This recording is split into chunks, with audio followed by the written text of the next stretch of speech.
Good morning student. कल हम लोगों ने क्रॉप वैरायटी इम्प्रूवमेंट नाम का पोर्शन देखा था, जिसके अंदर हाइब्रिडाइजेशन देखा था। टोटल 3 टाइप का हाइब्रिडाइजेशन है। फर्स्ट था इंटर वेराइटल, यानी कि दो अलग अलग वेराइटी के बिटवीन में जो हाइब्रिडाइजेशन होता है उसको बोलते हैं inter varietal hybridization. Second number था इंटर स्पेसिफिक, यानी कि एक ही जेनरा की दो अलग अलग स्पीसीज के बिटवीन में जो हाइब्रिडाइजेशन होता है उसको बोलते इंटर स्पेसिफिक। और थर्ड नंबर था इंटर जेनरिक, यानी कि दो अलग अलग जेनरा के बिटवीन में जो हाइब्रिडाइजेशन होता है उसको बोलते हैं इंटर जेनरिक। तो स्टूडेंट, हाइब्रिडाइजेशन टोटल 3 टाइप का था। और हाइब्रिडाइजेशन किसको बोलते हैं? तो भाई the process in which desirable character together is known as a hybridization. There are 3 type of hybridization. Number 1, intervarietal. Number 2, interspecific. और नंबर 3, intergeneric. बराबर है। फिर हम लोगों ने फैक्टर देखे थे कि भाई क्रॉप प्रोडक्शन को इम्प्रूव हम लोग कौन से फैक्टर की मदद से कर सकते हैं। तो फर्स्ट हमारा फैक्टर था हायर यील्ड, यानी कि पर एकड़ के अंदर हम लोग क्रॉप प्रोडक्शन को क्या कर पाए भाई, इंप्रूव कर पाए। सेकंड नंबर थी इम्प्रूव्ड क्वालिटी, यानी कि ऐसी क्वालिटी बनाएंगे कि भाई जिसके अंदर कि भाई वीट हो तो उसके अंदर कार्बोहाइड्रेट मोर अमाउंट के अंदर हो, यानी कि baking quality in a wheat. फिर protein quality in a pulses, oil की क्वालिटी ऑयल सीड्स के अंदर अच्छी होनी चाहिए। और फ्रूट एंड वेजिटेबल के अंदर प्रिजर्वेटिव क्वालिटी होनी चाहिए। थर्ड नंबर के फैक्टर देखे थे हम लोगों ने student, biotic and abiotic resistance, यानी कि जो भी हम लोग वेराइटी सिलेक्ट करें वो वेराइटी कैसी होनी चाहिए भाई, बायोटिक और एबायोटिक फैक्टर के सामने हमारी वो वेराइटी कैसी होनी चाहिए स्टूडेंट, रेजिस्टेंस होनी चाहिए। यानी कि उसके ऊपर बायोटिक यानी कि डिसीज निमेटोड्स ये इफेक्ट नहीं करने चाहिए। और abiotic factor like drought, salinity, water logging, heat, cold, इसकी इफेक्ट होनी नहीं चाहिए। तो हम लोग more and more crop production कर सकते हैं। फिर था change in a maturity duration. क्या स्टूडेंट, मैच्योरिटी ड्यूरेशन को अगर हम लोग चेंज कर पाएंगे तो उससे क्या होगा स्टूडेंट, सारा क्रॉप का जो प्रोडक्शन है एक साथ में हो जाएगा, हार्वेस्टिंग टाइम पीरियड एक साथ में हो जाएगा और यूनिफॉर्म मैच्योरिटी होगी तो मोर अमाउंट के अंदर हम लोग क्या कर पाएंगे स्टूडेंट, क्रॉप प्रोडक्शन यानी कि हायर यील्ड के अंदर क्रॉप प्रोडक्शन कर पाएंगे। अब नेक्स्ट फैक्टर आता है स्टूडेंट वाइडर एडेप्टेबिलिटी। तो भाई नेक्स्ट फैक्टर है हमारा वाइडर एडेप्टेबिलिटी, यानी कि हम लोग क्रॉप की जो वैरायटी सिलेक्ट करेंगे स्टूडेंट वो हमारी वैरायटी ऐसी होनी चाहिए कि भाई कोई भी टाइप के एरिया के अंदर अगर आप वो वैरायटी को शोइंग करते हो तो उसके एनवायरमेंट को वो क्या कर लेना चाहिए भाई, एडप्ट कर लेना चाहिए। कि भाई आपको पता है हमारे इंडिया के अंदर अलग अलग एरिया के अंदर जाए, बराबर है, गुजरात के अंदर, महाराष्ट्र के अंदर, पंजाब के अंदर, कुल्लू मनाली शिमला के अंदर, पूरे ईयर के अंदर ये सभी प्लेस का जो टेम्परेचर है वो डिफरेंट टाइप का रहता है, क्लाइमेटिक कंडीशन है वो डिफरेंट टाइप की रहती है। तो हम लोग जो भी वेराइटी सिलेक्ट करें वो वेराइटी ऐसी होनी चाहिए कि भाई कोई भी टाइप के एनवायरमेंट को वो क्लाइमेटिक कंडीशन को वो क्या कर सके भाई, एडेप्ट कर सके। ऐसी हमारी क्या होनी चाहिए स्टूडेंट, वो वैरायटी होनी चाहिए जिसके कारण हम लोग क्या कर सके भाई, हायर रेंज के अंदर हायर यील्ड के अंदर क्रॉप का प्रोडक्शन कर सके। यानी कि developing varieties for wider adaptability will help in a sustaining the crop production under different environmental condition, यानी कि हम लोग ऐसी वैरायटी बनाएंगे जो डिफरेंट टाइप के एनवायरमेंटल कंडीशन के अंदर भी वो क्या होनी चाहिए भाई, डिफरेंट टाइप के एनवायरमेंटल कंडीशन को भी वो क्या करनी चाहिए भाई, एक्सेप्ट करनी चाहिए। वन वैरायटी ऐसी वैरायटी हमारी होनी चाहिए कि भाई one variety then grow under different climatic condition in a different area, कि भाई हम लोग जो भी वैरायटी सिलेक्ट करेंगे वो हमारी वैरायटी ऐसी होनी चाहिए कि भाई वो वैरायटी अलग अलग टाइप के एरिया के अंदर भी वो क्या होनी चाहिए स्टूडेंट, ग्रो होनी चाहिए। तो हम लोग क्रॉप प्रोडक्शन को क्या कर पाएंगे स्टूडेंट, इंक्रीज कर पाएंगे। यानी कि हमारी वैरायटी ऐसी होनी चाहिए जो कोई भी टाइप के क्लाइमेटिक कंडीशन को वो क्या करे भाई, एडेप्ट करे। डिफरेंट टाइप के क्लाइमेटिक कंडीशन के अंदर भी हमारी वैरायटी है वो क्या होनी चाहिए स्टूडेंट, ग्रो होनी चाहिए। नेक्स्ट फैक्टर है desirable agronomic characteristic, desirable agronomic characteristic, यानी कि स्टूडेंट हमारी जो वैरायटी है वो ऐसी होनी चाहिए। हम लोग आगे देख चुके cereals, pulses, oil seeds and fodder. Fodder यानी कि जो गाय भैंस के लिए चारा यूज होता है उसको क्या बोलते हैं स्टूडेंट, फूडर बोलते हैं। और वो फूडर के अंदर टॉलनेस और प्रोफ्यूज ब्रांचिंग का भाई जो भी हम लोग फूडर क्रॉप सिलेक्ट करते हैं स्टूडेंट, गाय भैंस को मोर अमाउंट के अंदर चारे की जरूरत पड़ती है, बराबर है। तो जो भी हम लोग वैरायटी फूडर में वैरायटी सिलेक्ट करें वो मैक्सिमम से मैक्सिमम हाइट वाली होनी चाहिए, क्योंकि एक गाय और भैंस, बुलॉक, ये सब को पूरे दिन में 30 से 40 किलोग्राम फूडर की जरूरत पड़ती है। 30 to 40 किलोग्राम फूडर की जरूरत पड़ती है।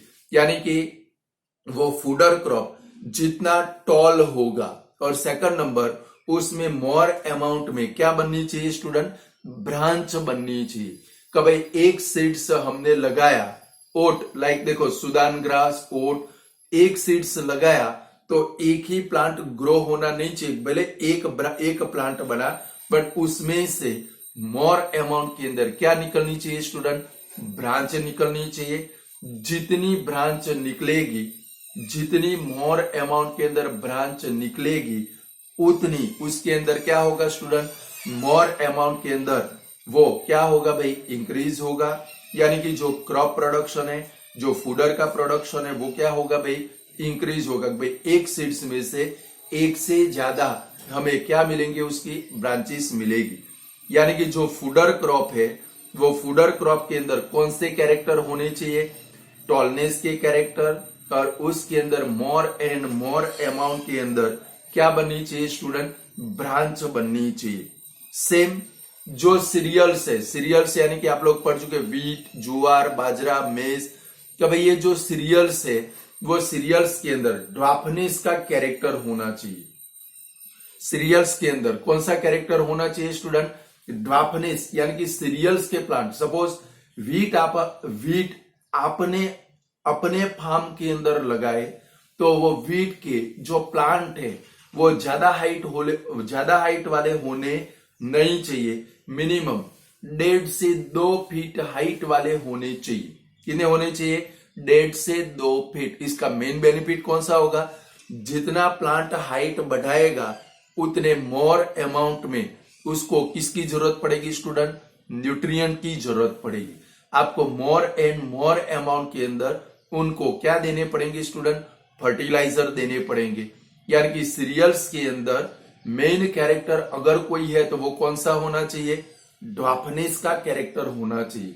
यानी कि सीरियल्स के जो प्लांट है वो कैसे होने चाहिए, ड्वार्फ होने चाहिए। यानी कि उनकी हाइट 1.5 से 2 फीट की होनी चाहिए, जिसके कारण वो न्यूट्रिएंट है उनको लेस अमाउंट के अंदर क्या करे स्टूडेंट, कंज्यूम करे। यानी कि हमें डिजायरेबल एग्रोनॉमिक कैरेक्टर वाले, यानी कि हम लोगों को ऐसी वैरायटी क्या करनी चाहिए स्टूडेंट, कभी डेवलप करनी चाहिए। कभी डिजायरेबल एग्रोनॉमिक कैरेक्टर वाले जो वैरायटी है इनको क्या करनी चाहिए स्टूडेंट, डेवलप करनी चाहिए, जिससे फार्मर का जो यील्ड है वो यील्ड क्या होगा स्टूडेंट, इंक्रीज होगा। Clear student. तो आप एक काम करो, डिजराइबल एग्रोनॉमिक कैरेक्टर है वो पैराग्राफ पढ़ लो। डिजराइबल एग्रोनॉमिक कैरेक्टरिस्टिक का पैराग्राफ पढ़ लो, यानी कि आपको पता चल जाए। ये पूरा क्वेश्चन का आंसर आपको टेक्स्ट बुक में से ही लिखना है, बराबर है। इनमें से ये पूरा क्वेश्चन तो लगभग कभी भी पेपर में नहीं आएगा। इनमें से शॉर्ट क्वेश्चन आ सकते हैं, या तो इनमें से एक आध 2 मार्क की शॉर्ट नोट में आपको पेपर के अंदर आ सकता है। Clear student. तो पहले इनको पढ़ लो, फिर हम लोग आगे जाए।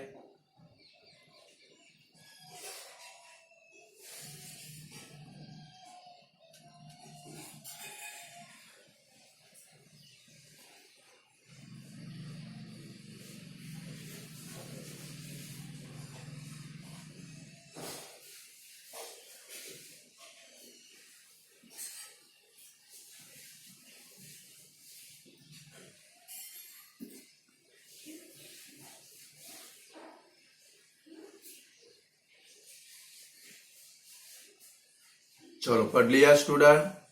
चलो अब नेक्स्ट टॉपिक के अंदर जाते हैं हम लोग, क्रॉप प्रोडक्शन मैनेजमेंट। आप लोग 8th स्टैंडर्ड में पढ़े हो क्रॉप प्रोडक्शन मैनेजमेंट कैसे होता है। अब क्रॉप प्रोडक्शन मैनेजमेंट का भाई इंडिया एक क्या है स्टूडेंट, एग्रीकल्चरल बेस्ड कंट्री है।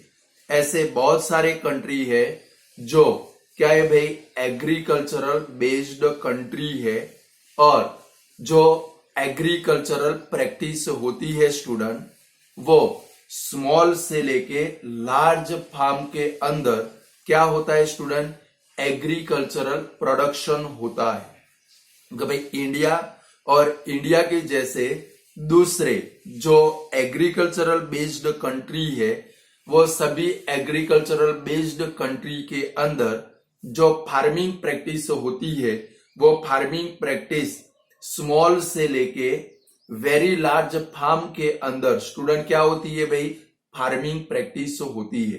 क्योंकि जो फार्मर है, कुछ गरीब फार्मर है, बराबर है, जिनके पास लेस अमाउंट के अंदर पीस ऑफ लैंड होती है। कुछ मार्जिनल फार्मर है, यानी कि मिडल अमाउंट के अंदर उनके पास लैंड होती है, और कुछ बड़े बड़े फार्मर है, उनके पास मोर अमाउंट के अंदर क्या होती है भाई स्टूडेंट, लैंड होती है। यानी कि स्मॉल फार्म से लेके लार्ज फार्म के अंदर एग्रीकल्चरल प्रैक्टिस होती है।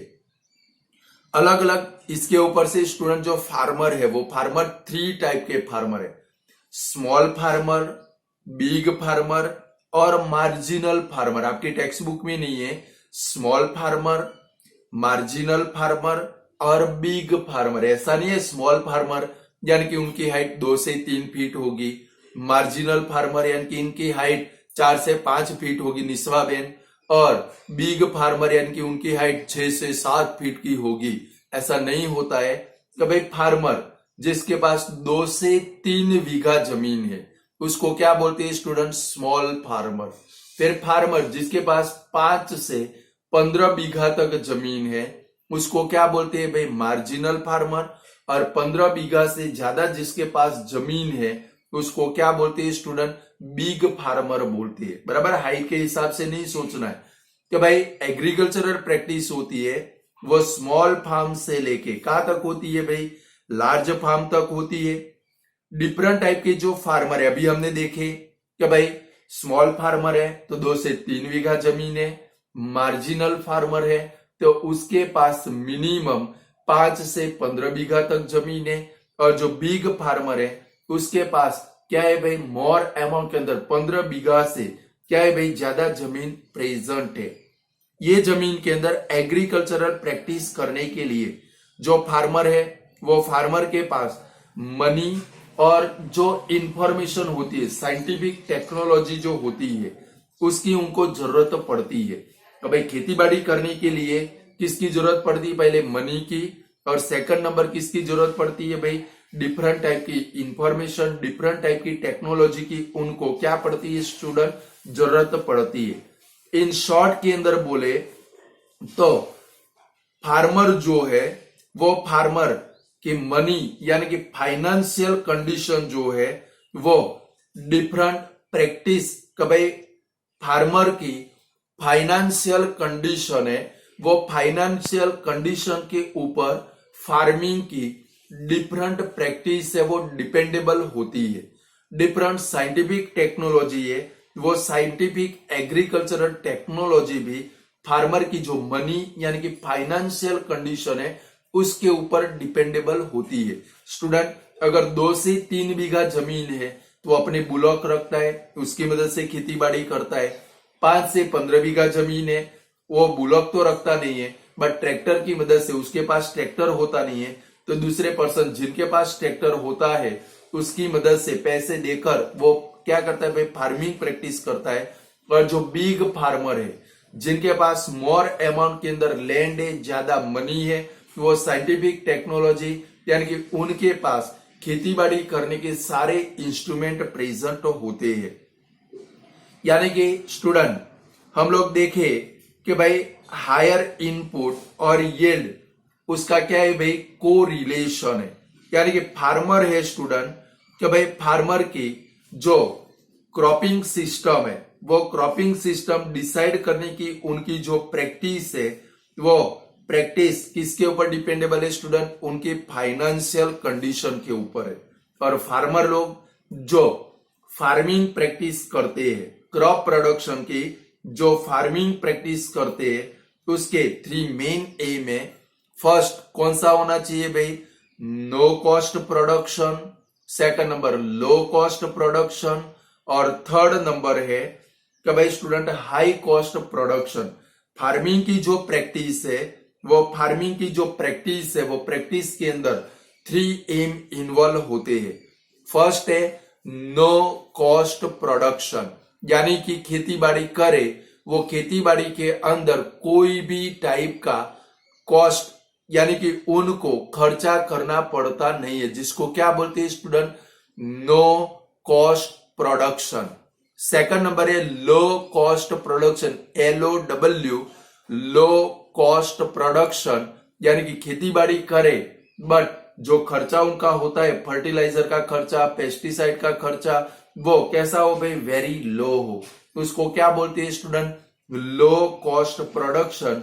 और ज्यादा से ज्यादा खर्चा करे इसको क्या बोलते हैं student, high cost production.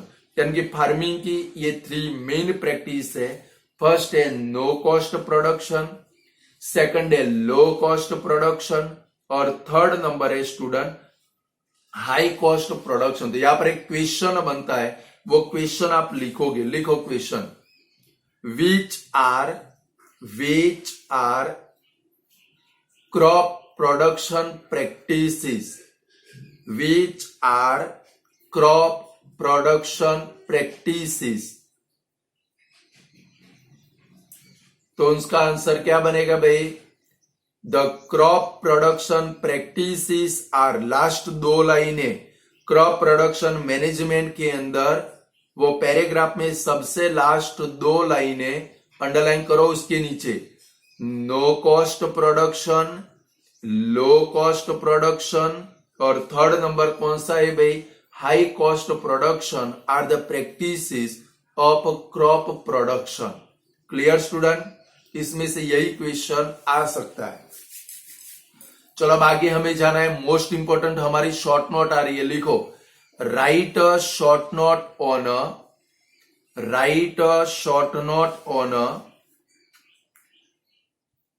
nutrient management, write a short note on nutrient management। ये मोस्ट इंपॉर्टेंट शॉर्ट नोट है, ये 2 मार्क में या 3 मार्क में पेपर में आ सकती है, या तो इनमें से शॉर्ट क्वेश्चन भी आपको पेपर के अंदर आ सकते हैं। क्लियर स्टूडेंट, खास ध्यान रखेंगे, यहां पर ही आपकी प्रिपेयर हो जाएगी, ज्यादा मजदूरी नहीं करनी पड़ेगी। तो भाई न्यूट्रिएंट मैनेजमेंट क्या है, आप लोग 8 में पढ़े हो कि भाई क्रॉप प्रोडक्शन में क्रॉप को न्यूट्रिएंट की जरूरत पड़ती है, वो प्रॉपर टाइम के ऊपर न्यूट्रिएंट देने की जो प्रैक्टिस है इसको बोलते हैं स्टूडेंट न्यूट्रिएंट मैनेजमेंट।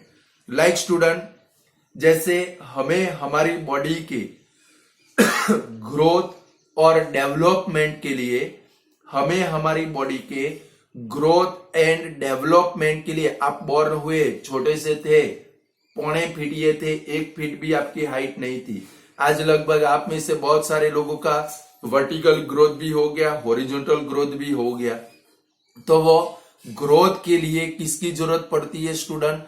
कि भाई प्रॉपर अमाउंट के अंदर आपको फूड की जरूरत पड़ती है, क्योंकि हमारी बॉडी के ग्रोथ एंड डेवलपमेंट के लिए जैसे हमें फूड की जरूरत पड़ती है स्टूडेंट, सेम प्लांट के प्रॉपर ग्रोथ के लिए, उसके प्रॉपर डेवलपमेंट के लिए उसको किसकी जरूरत पड़ती है? फूड। और प्लांट का जो फूड है उसको हम लोग क्या बोलते हैं स्टूडेंट?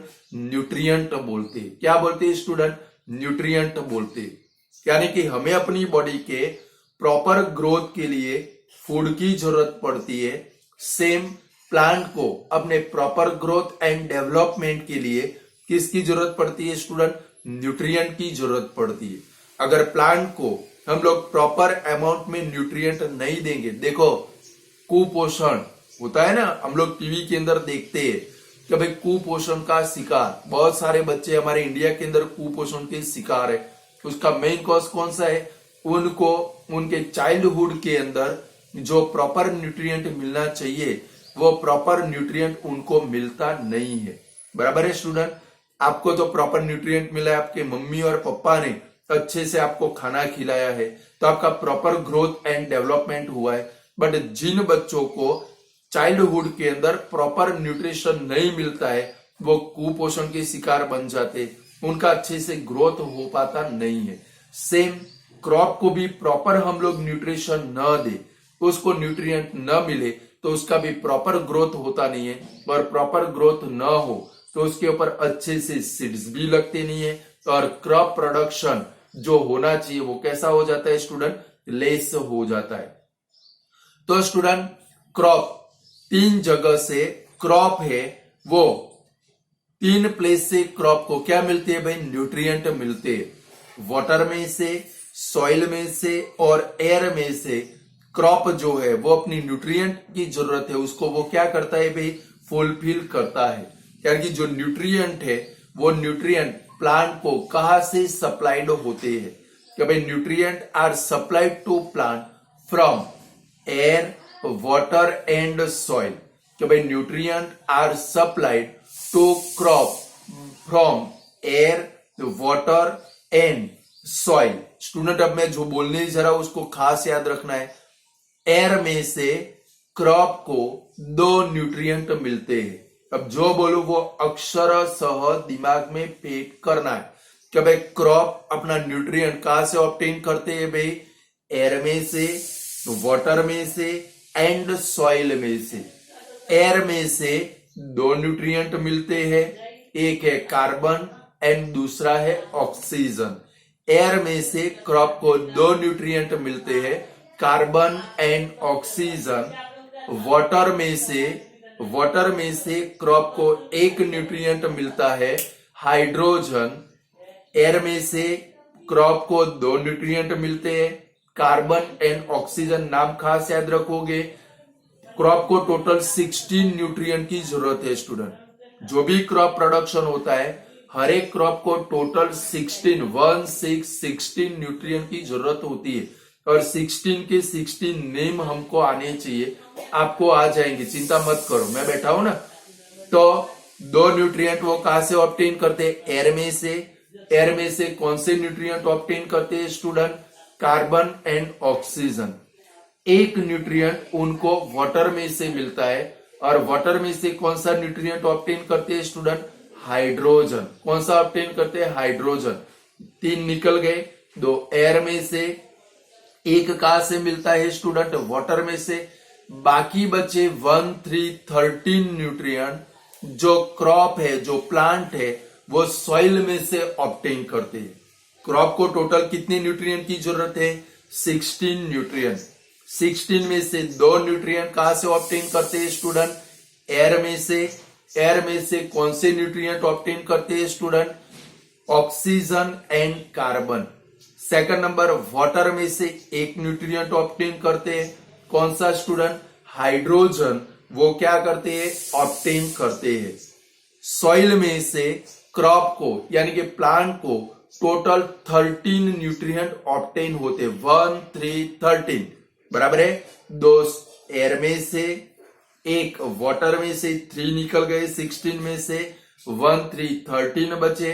वो 13 जो न्यूट्रिएंट ऑब्टेन करते हैं उसमें से 6 न्यूट्रिएंट की ज्यादा अमाउंट में जरूरत पड़ती है, जिनको मैक्रो न्यूट्रिएंट बोलते हैं। जो प्लांट सॉइल में से 13 न्यूट्रिएंट ऑब्टेन करते हैं, वो 13 न्यूट्रिएंट में से प्लांट है 6 न्यूट्रिएंट मोर अमाउंट के अंदर ऑब्टेन करते हैं, जिनको बोलते हैं मैक्रो न्यूट्रिएंट। और जो 7 न्यूट्रिएंट है वो लेस अमाउंट में ऑब्टेन करते हैं, उनको लेस अमाउंट में जरूरत पड़ती है, इनको बोलते हैं माइक्रो न्यूट्रिएंट। कब भाई सॉइल में से जो 13 न्यूट्रिएंट ऑब्टेन होते हैं उसमें से 6 न्यूट्रिएंट के मोर अमाउंट में जरूरत पड़ती है, जिनको बोलते हैं मैक्रो न्यूट्रिएंट। तो स्टूडेंट पेपर में ब्लैंक आए, कभी मैक्रो न्यूट्रिएंट कितने? मैक्रो का मतलब होता है ज्यादा अमाउंट में, तो मैक्रो न्यूट्रिएंट कितने हैं? 6। 7 न्यूट्रिएंट लेस अमाउंट में जरूरत पड़ती है, जिनको क्या बोलते हैं स्टूडेंट? Micro nutrient. तो माइक्रो न्यूट्रिएंट कितने हैं स्टूडेंट? 7, वो माइक्रो न्यूट्रिएंट है, बराबर है। तो याद रहेगा इतना। फिर सारे न्यूट्रिएंट की नेम याद कर लेते हैं कि भाई जैसे हमें अपनी बॉडी के प्रॉपर ग्रोथ एंड डेवलपमेंट के लिए फूड की जरूरत पड़ती है, वैसे क्रॉप को भी अपने प्रॉपर ग्रोथ और डेवलपमेंट के लिए किसकी जरूरत पड़ती है स्टूडेंट? न्यूट्रिएंट की जरूरत पड़ती है। और जो क्रॉप है अपने न्यूट्रिएंट कहां से ऑब्टेन करते हैं student? Air, water and soil. Crop को टोटल 16 न्यूट्रिएंट की जरूरत पड़ती है, उसमें से 2 न्यूट्रिएंट वो एयर में से ऑब्टेन करते हैं, लाइक कार्बन एंड ऑक्सीजन। एक न्यूट्रिएंट वो सॉइल में से वाटर में से ऑब्टेन करते हैं, लाइक हाइड्रोजन। और बाकी बचे 13 न्यूट्रिएंट, 1 3 13 न्यूट्रिएंट, वो 13 न्यूट्रिएंट में से 6 न्यूट्रिएंट की क्रॉप को मोर अमाउंट में जरूरत पड़ती है। जो 6 न्यूट्रिएंट मोर अमाउंट में जरूरत पड़ती है, जिनको बोलते हैं मैक्रो न्यूट्रिएंट। और 7 न्यूट्रिएंट ऐसे जिनकी क्रॉप को लेस अमाउंट में जरूरत पड़ती है, जिनको बोलते हैं माइक्रो न्यूट्रिएंट। तो स्टूडेंट याद रखेंगे, मैक्रो न्यूट्रिएंट कितने हैं? 6। माइक्रो न्यूट्रिएंट लेस अमाउंट में जरूरत पड़े उसको माइक्रो बोलते हैं, बराबर है ना। तो माइक्रो न्यूट्रिएंट की कितनी जरूरत पड़ती है? 7। यानी कि ऐसे हो गए, टोटल कितने हो गए? 16। 2 एयर में से, एक वाटर में से, 13 सॉइल में से। सॉइल में से जो 13 ऑब्टेन होते उसके भी 2 पार्ट बन गए।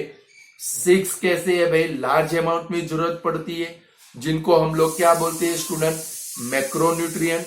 और 7 की लेस अमाउंट में जरूरत पड़ती है, जिनको हम लोग क्या बोलते हैं स्टूडेंट? Micro nutrient. पहले एक काम करो, ये न्यूट्रिएंट में फर्स्ट पैराग्राफ है 205 पेज के ऊपर, उसको आप अच्छे से पढ़ लो, बराबर है। उसको आप अच्छे से पढ़ लो, बराबर है। फिर मैं आपको सारे न्यूट्रिएंट कैसे याद करते हैं वो सिखाता हूं। पहले पूरा पैराग्राफ पढ़ लो, न्यूट्रिएंट मैनेजमेंट वाला।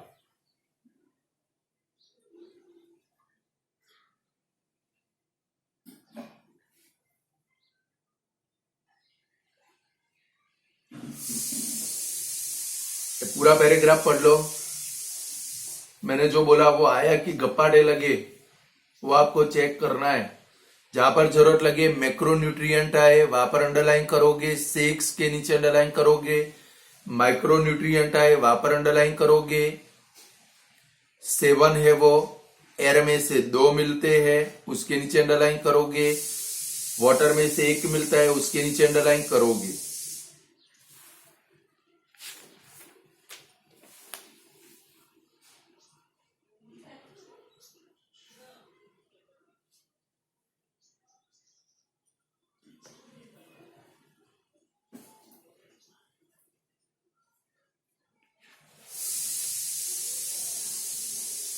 चलो पढ़ लिया स्टूडेंट। अब ये एलिमेंट कैसे याद करेंगे, एकदम इजी है।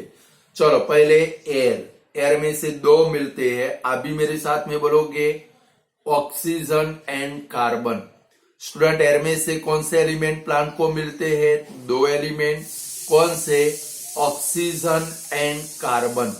वाटर में से एक एलिमेंट मिलता है, कौन सा स्टूडेंट, हाइड्रोजन। कौन सा मिलता है स्टूडेंट, हाइड्रोजन। दो तो हो गए। अब सॉइल में से टोटल 13 न्यूट्रिएंट मिलते हैं, उसमें से 6 मैक्रो न्यूट्रिएंट है। मैं जो बोलूं वो आप लिख के रखोगे शॉर्ट फॉर्म। 6 न्यूट्रिएंट है, वो कैसे है भाई, लार्ज अमाउंट में जरूरत पड़ती है, जिनको बोलते हैं मैक्रो न्यूट्रिएंट। शॉर्ट फॉर्म लिखो NPK, NPK, N for Narendra भाई, P फॉर पोपट भाई, K फॉर कचरा भाई, NPK, CAMGS, बराबर है, 6 हो गए। कौन सा, NPK, ऐसे 3 की जोड़ी NPK, दूसरी 3 की जोड़ी CAMGS। फिर इनके फुल फॉर्म सिखाता हूं।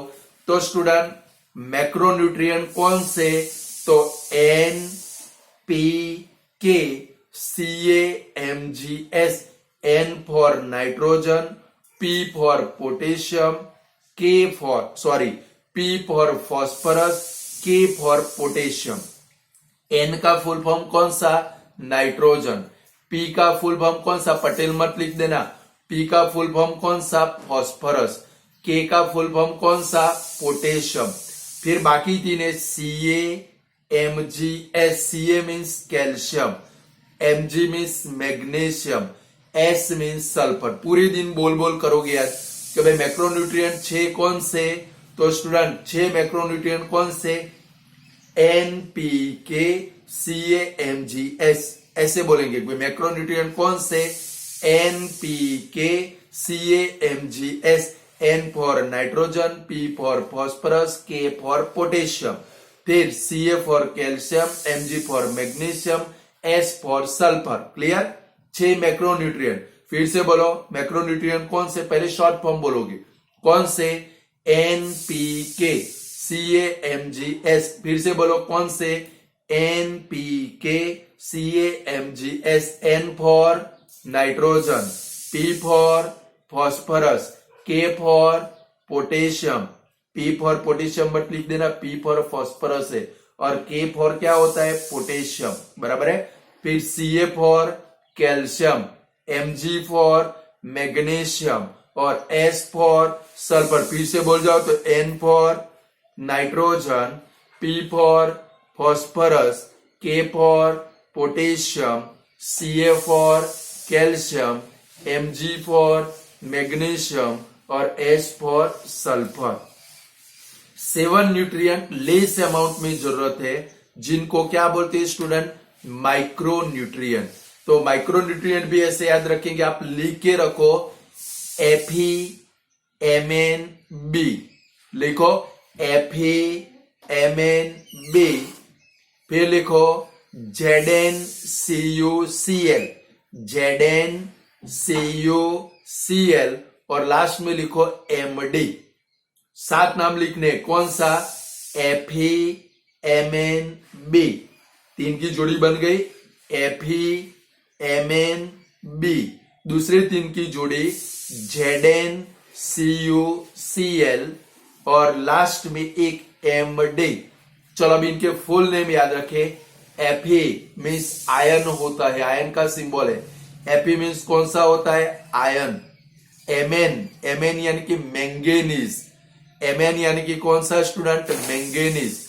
B यानी कि बोरॉन, FeMnB, Fe यानी कि आयन, Mn यानी कि मैंगनीज, B यानी कि बोरॉन। फिर 3 का टुकड़ा था ZnCuCl, Zn यानी कि जिंक, Cu मीन्स कॉपर, और Cl मीन्स क्लोरीन। सेकंड टुकड़ा कौन सा है स्टूडेंट, ZnCuCl, Zn यानी कि जिंक, Cu यानी कि कॉपर, Cl मीन्स क्लोरीन, और लास्ट में एमडी, एमडी यानी कि मॉलिबेडनम। कौन सा स्टूडेंट? मॉलिबेडनम। कौन सा होता है? ये आपके 16 न्यूट्रिएंट आपके मेमोराइज हो गए ना मेमोराइज, रट्टा मारने की जरूरत है। चलो एयर में से कौन से दो मिलते हैं स्टूडेंट? आप लोग बोलोगे मुझे सुनाई देता है, आपके लिप्स फड़फड़ाते मुझे दिखता है। एयर में से कौन से दो न्यूट्रिएंट मिलते हैं भाई? Carbon and oxygen. चलो वाटर में से एक मिलता है, कौन सा स्टूडेंट? हाइड्रोजन। सॉइल में से कितनी न्यूट्रिएंट की जरूरत है? 13। ये आपको क्या करना है? टेबल न बनाओ तो भी आप नीचे आपको जब भी न्यूट्रिएंट मैनेजमेंट आए आप ये लिखोगे, आपके सिवाय कोई भी लिखने वाला नहीं है, किसी को याद रहने वाले नहीं है। ये 16 न्यूट्रिएंट समझ गए ना? आप लिखोगे, आपकी इंप्रेशन बहुत अच्छी पड़ेगी। एयर में से 2 कार्बन एंड ऑक्सीजन, वाटर में से 1 हाइड्रोजन, सॉइल में से 1, 3, 13 न्यूट्रिएंट, 6 है वो मैक्रोन्यूट्रिएंट, 7 है वो माइक्रोन्यूट्रिएंट। मैक्रोन्यूट्रिएंट कौन से?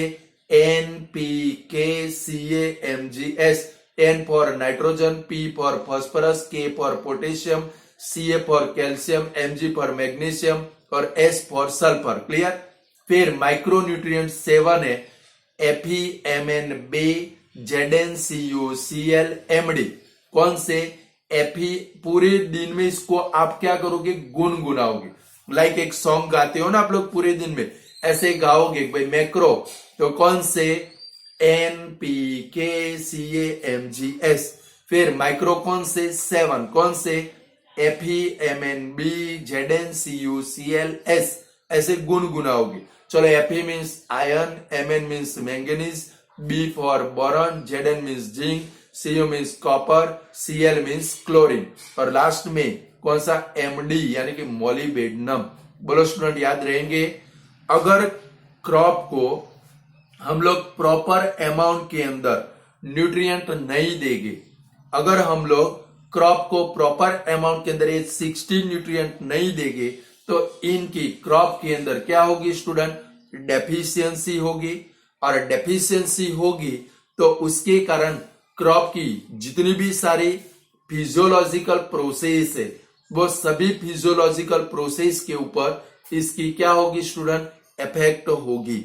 यानी कि उसके अंदर, उसके रिप्रोडक्शन के अंदर, उसका ग्रोथ एंड उसकी जो सस्पेक्टेबिलिटी है लाइक डिसीज के सामने अपने आप को प्रोटेक्ट करना, उसके ऊपर क्या होगी स्टूडेंट? इफेक्ट होगी।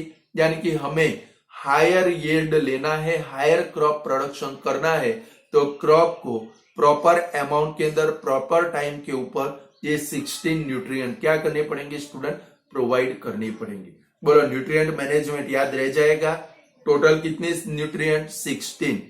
2 कहां से मिलते हैं? सॉइल। 1 कहां से मिलता है? वाटर।